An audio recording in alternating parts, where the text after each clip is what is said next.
A good little of the old Simon crumbles under those tears. And from his vanishing frail human nature, Peter appears more and more clearly the pontiff of the Church of Christ. When he raises his shy, embarrassed face, he can make only one gesture to say everything, to promise everything, to strengthen himself completely for his new ministry. He throws his arms around Jesus' neck, compelling him to bend and kiss him, mingling his somewhat bristly grizzled hair and beard with the soft golden hair and beard of Jesus. And he looks at Jesus with his large, loving, imploring and adoring eyes, still shining and red with tears, holding the Master's ascetic face, bent over his own, in his rough, large, stumpy hands, as if it were a vase from which a vital liquid flowed. And he drinks kindness, grace, confidence and strength from Jesus' face, eyes and smile. They separate at last and resume their journey towards Caesarea Philippi. And Jesus says to everybody, Peter has spoken the truth. Many guess it, you are aware of it.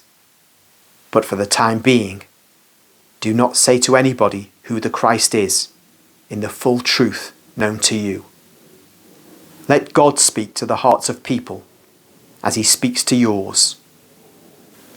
I solemnly tell you that those who add perfect faith and perfect love to my statements or yours will learn the true meaning of the words, Jesus the Christ, the Word, the Son of Man, and of God.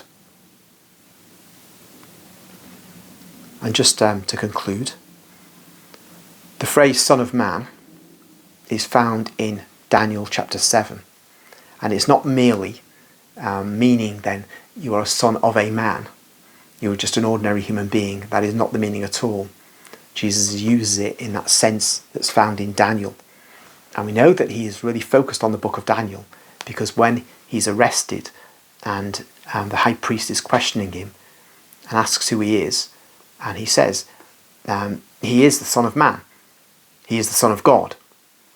Because that's who the character is, who appears to be a man in Daniel chapter 7, but is more than a man, who sits at the right hand of the Ancient of Days, on his throne, showing you this is God, but not the same person as the Ancient of Days, yet sharing in deity, possessing the same deity.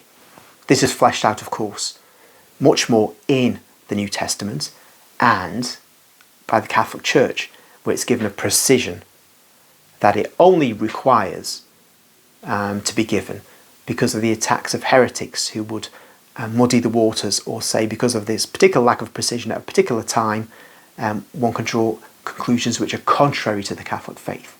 And so church councils, particularly the first 6, relate to Trinitarian doctrine, and they are spurred on by the attempts by heretics to find false doctrine in what may not be the most precisely stated understanding of the Godhead at a particular point in time. So we have the Council of Nicaea, of course, the most famous, and thereafter we get to Constantinople I, Chalcedon, Ephesus before Chalcedon, and the Third Council of Constantinople, Second Council of Constantinople. And there we have these details established of God's nature, Christ's nature, or Christ's dual nature, his nature possessing a human nature and possessing a divine nature. But also, finally, we have here Jesus telling the apostles not to say who he is. And in fact, in Matthew's Gospel, Jesus says the same thing, don't say who he is. And this helps us understand why what's called the messianic secret is a motif in, say, in St. Mark's Gospel. Why doesn't Jesus just say, I am God?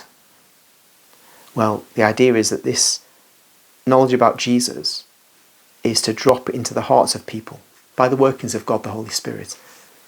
And the preaching of Jesus and the preaching of the apostles will open hearts to the moves of the Holy Spirit, the movements of the Holy Spirit within the souls of the listeners. It's only we who, from infancy, are to be taught the strict realities of Christ as Son of God, Son of Man, God the Son, second person of the Trinity. But at the time of Christ on earth, people are to gradually absorb this through the preaching